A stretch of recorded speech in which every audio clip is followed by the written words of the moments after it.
Welcome to my 1 minute to wow video tutorial. This is Mary Fish with Stampin' Pretty and stampinpretty.com. I'm an independent Stampin' Up! Demonstrator and I sell the products that I'm going to share with you today in my online store. And you can find my online store by going to my blog, stampinpretty.com, and clicking on the shop button. In addition, I share paper crafting tips and ideas as well as the latest Stampin' Up! Promotions and my own daily. So there's always a great resource for paper crafting and inspiration. I love paper crafting because you can master an art very quickly and produce something that's beautiful and creative and fill that need in our lives.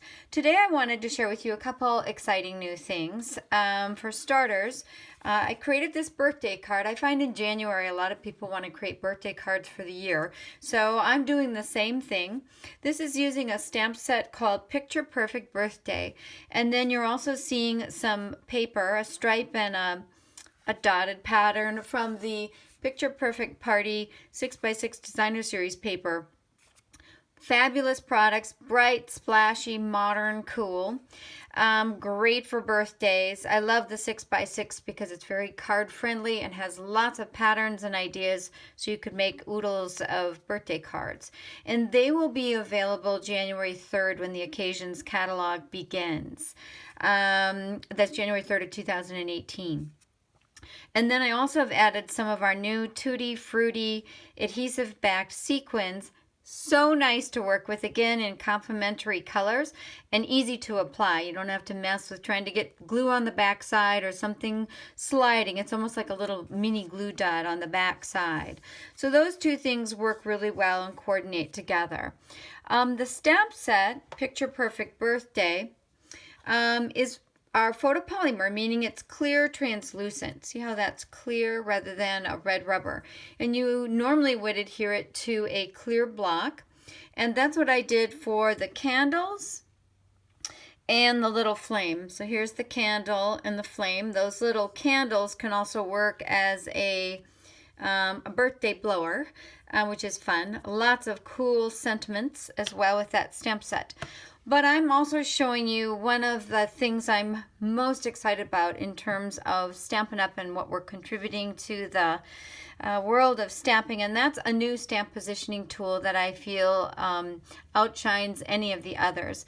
There are many, many different ways this product is superior as a stamp positioning tool.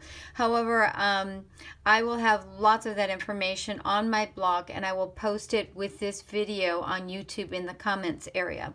But I think a couple of the key things are the possibilities of multi-step stamping and hinge stamping, as they like to call it. This plate allows you to add a stamp here, then you can also pull it out, flip it over, and you can have a stamp here and line that up, and then you can mass produce because everything's positioned right where you put it. And then to make it even more exciting, there is another plate that has two sides as well, and you can do the hinge. And then one of my favorite things is you can add a stamp here, and then you can keep moving the hinge down and have that stamp continue to be stamped in even distances apart. Great for backgrounds and beyond, but really easy to use. But I feel very confident using our photopolymer stamps and lining up these little candles and wicks. That I'm comfortable with. You could use the Stamparatus and stamp these so that you can line them up evenly. But where I often get into trouble and what makes the Stamparatus so amazing is when I do something like this, which is multi-steps, and need to add a sentiment, and then that sentiment does not stamp perfectly or is uneven, and I have to start all over again because I can't stamp it again in that exact same place. Here is one of the many benefits of the Stamparatus.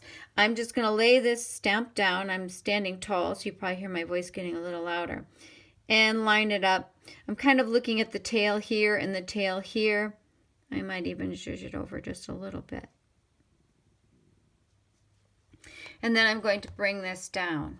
You'll also notice that the magnets that I'm using are not the Stampin' Up! Magnets. I made the mistake, I'm a rookie, of allowing the Stampin' Up! Magnets to touch, and one of them cracked. So I actually had these as a backup that I'd gotten on Amazon previously. So I'm using those now. The Stampin' Up! Ones, I can show you, look like this. They're a little smaller, a little easier to manipulate, but I broke one. Okay, so I've got these as well. So now this is exactly where it needs to be. And I'm using our basic black archival stamp pad. Although I just ordered, at the advice of Lydia Fiedler and Linda Heller, both of whom are masters with stamp positioning tools, our stamping, our uninked Stampin' spots that are much, much smaller. And they allow me to kind of get in the little places on the stamp a little easier. This is a little wide and can go into the hinge a little bit. But let me just ink it up a little bit. I'll do the best I can from the side. And actually, I don't want this to be perfect because one of the things that happens when I try to eyeball this last step is that it doesn't transfer completely and I end up with a partial. But this is going to allow me to kind of push it all down. And if it doesn't totally transfer, I'm doing this just for extra good measure. See how light that was? So now I want to go in and I want to really ink it good. Okay? And it's going, and the beauty is that it's going to allow me to go in that exact same spot multiple times if I need to. And like I said, I can't wait for my spots to arrive because they're going to make this a lot easier. And I'm just, again, just trying to push it down to make sure I get good even coverage. Okay, it still needs just a little bit on this left side. So you could not have done that. This would have been multiple futzes, as I like to think of them, when I was stamping before. So I'm just going to push in this area, and that should really take care of it, make it perfect, and it is. So now I have this, it's perfect. I've done it 3 times. Each time it aligned perfectly. Gorgeous, right? So kind of foolproof stamping. I know it took me a few tries, but I think if I was able to ink it up a little cleaner without such a large pad, it's going to make a big difference, and I feel confident with that. So at least you could see with using a large pad that sometimes you need to do it more than once. And I often, when I was eyeballing it, wouldn't get a complete impression, and I'd have to start back at square one, and I don't want to do that again. In addition, I will share the details. Both Lydia and Linda use these damp cloths that are just amazing for cleanup. You want to make sure you clean up the hinge if you're using a larger size. They're on Amazon. Comes in a great big sheet that I cut into 1/8. And you just re-wet it. You rinse it out and you re-wet it. It doesn't have any cleaner or cleanser on it. Works like a champ. So thank you for joining me for my 1 minute to wow video tutorial. Again, this is what the finished card will look like, and we talked a little bit about the new products from the Occasions catalog that I used. Details will be on my blog. I'll also share in the comment section of YouTube that blog post with supplies and tips for making the card. And then we also saw some tips and ideas for using the Stamparatus.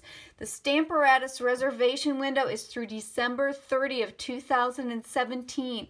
So visit my blog.